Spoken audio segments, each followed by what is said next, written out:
What a beautiful, gentrified, global warming day it is to talk about NBA basketball, Knicks and Nets. Let's do it, Brooklyn.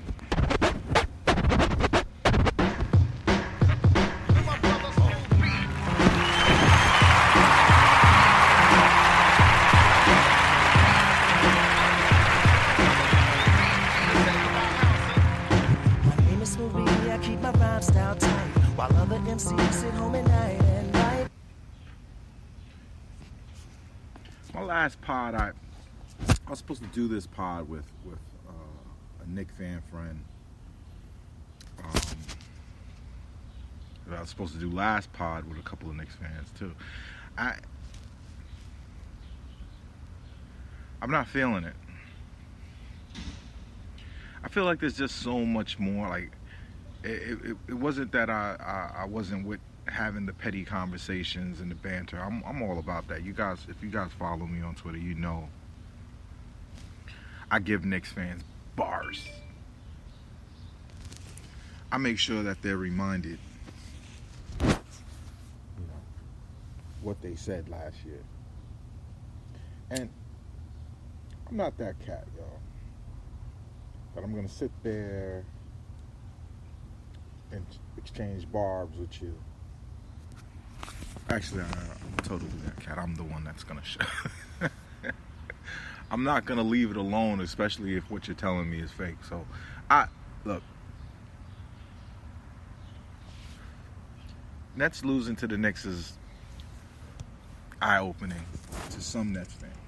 Some Nets fans are, straight up, the sun will come out tomorrow. Bet your bottom dollar that tomorrow there'll be KD. I hate that shit. We've become a docile and somber team because we're waiting for our superstars to come back. And in the meantime, we're sending our core group of players into a meat grinder every single night to face these teams that are more well put together.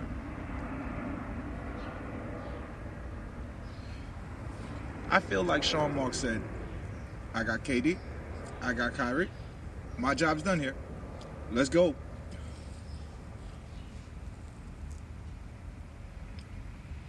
And that never was going to work.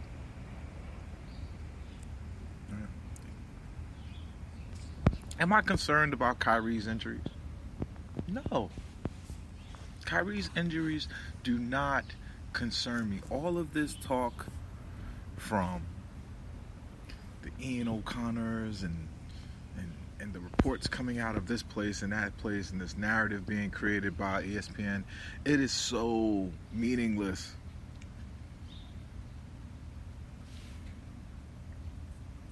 You could go back and read my tweets. I'm not two-faced. I said I don't want that flat earther. I was being facetious. I was joking. But I did not want Kyrie Irving. But I have him now. And I don't think the logic in getting him is bad logic.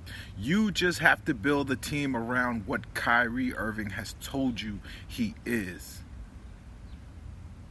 And what the data tells you is the performance you could get out of him.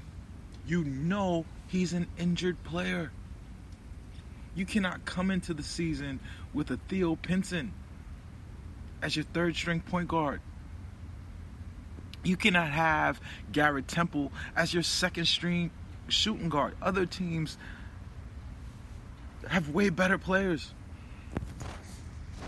Don't lie to me, Nets organization. Don't blow smoke up my ass. All I ask. I'm fine. You guys are dickheads when it comes to giving an injury report. Ultra secretive. I get it. It's for it's a part of the shell game coaches and organizations play with each other when it comes to what's happening to a player. Better to be vague than be spot on.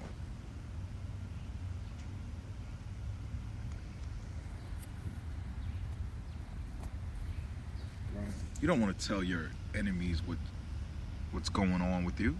I get that. But this Kyrie situation, man, like, it makes it seem like they don't know what's going on. It makes it seem like there might be some mental issues that's being leaked out in the press.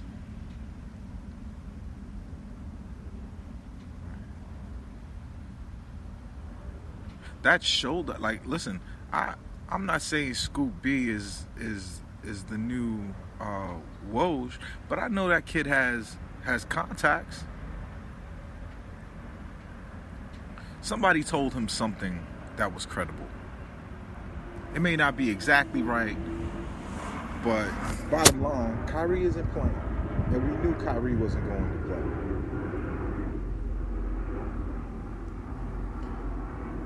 My gripe with Sean Marks is that when he's building this team, he's building it with blinders on. A team structured around what he believes the league looks like. People are watching that Knicks film preparing for the Nets. And I'm going to give you a prediction. We're going to play really well against the Rockets. I'm going to publish this before the Rockets game. Right? I don't know if we're going to win. The team is a bit out of sorts.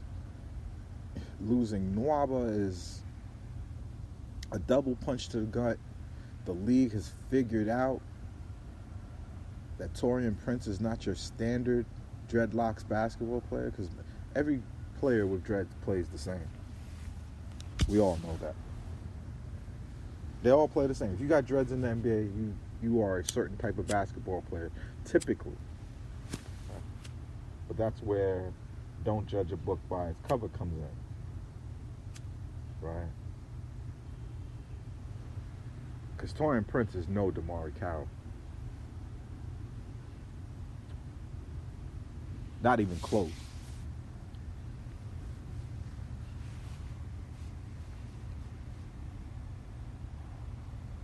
Taurean Prince cannot drive inside. You could search my Twitter. I've been telling you that before he played a game. His going to the basket is well established in the league, or anyone who could look up analytics. He's Allen Crabbe. But asked to do something that Allen Crabbe isn't asked to do, which is play a position which traditionally has a high percentage scorer in it. Well, not necessarily that it's someone who's going to get you 20 a game, but someone who's going to shoot 55%, get you easy buckets, play down low in the paint. Which brings me to this point where what proves to me Sean Marks does not put teams together looking at the chessboard. He plays Sean Marks' form of playing chess is, I'm going to go out and follow this game plan. I don't care what you do.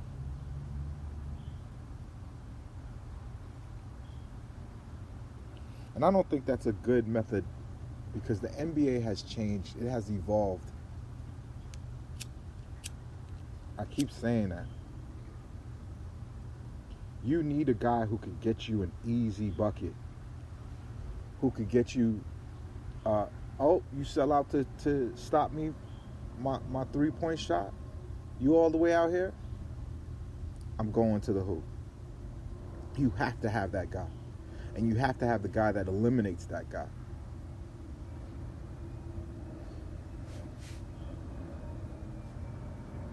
And Taurean Prince is neither.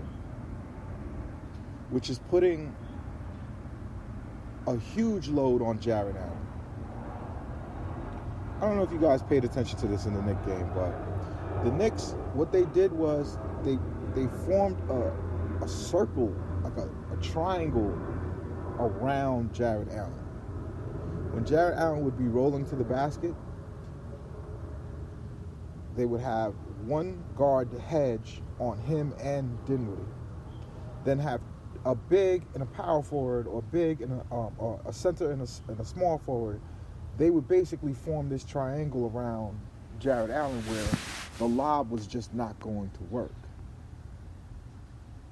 People are going to watch this tape, and if they eliminate Jared Allen's ability to score, we're in trouble.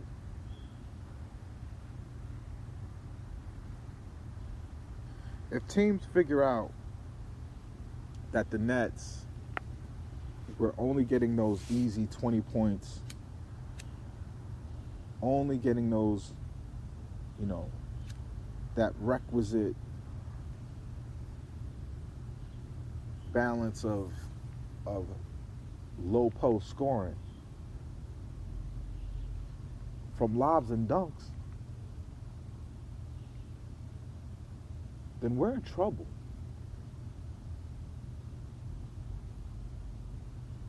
Then we are in trouble.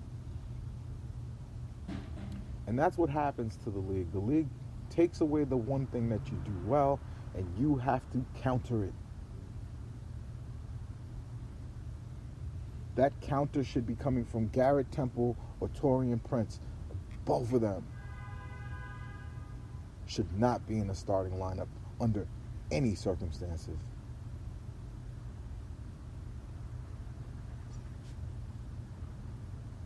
I think Garrett Temple is a stand-up dude. I love the way he carries himself. He's clean. He's well-spoken. He's polite. Gentleman. 100%. Garrett Temple is a gentleman, which makes it me sad to have to say this. Garrett Temple is pure garbage on the court. And if we could praise Sean Marks for things, we have to hold him accountable. We have to ask ourselves, is this what we signed up for? Was this what all the hoopla was all about? To just be a mediocre 7th, 8th seed?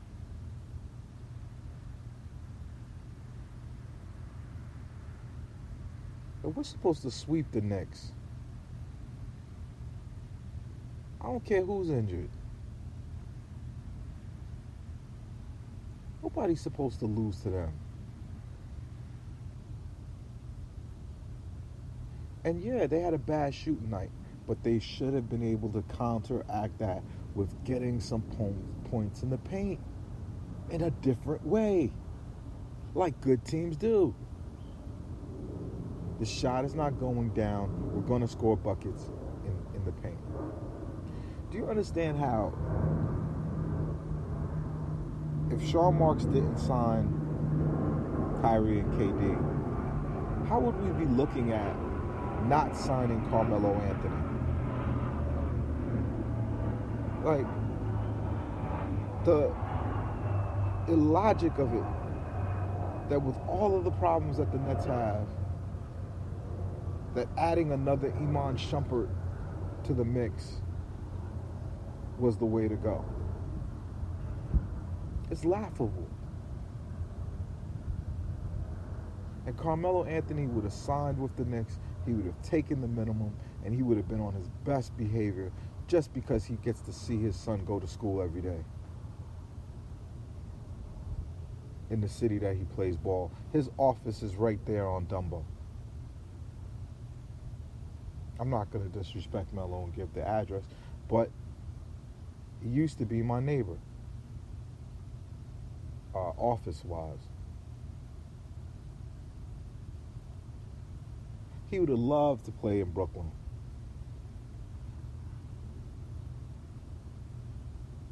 But in the infinite wisdom of Sean Marks and Kenny Atkinson, Iman Shumpert would fill that hole and I guess play well.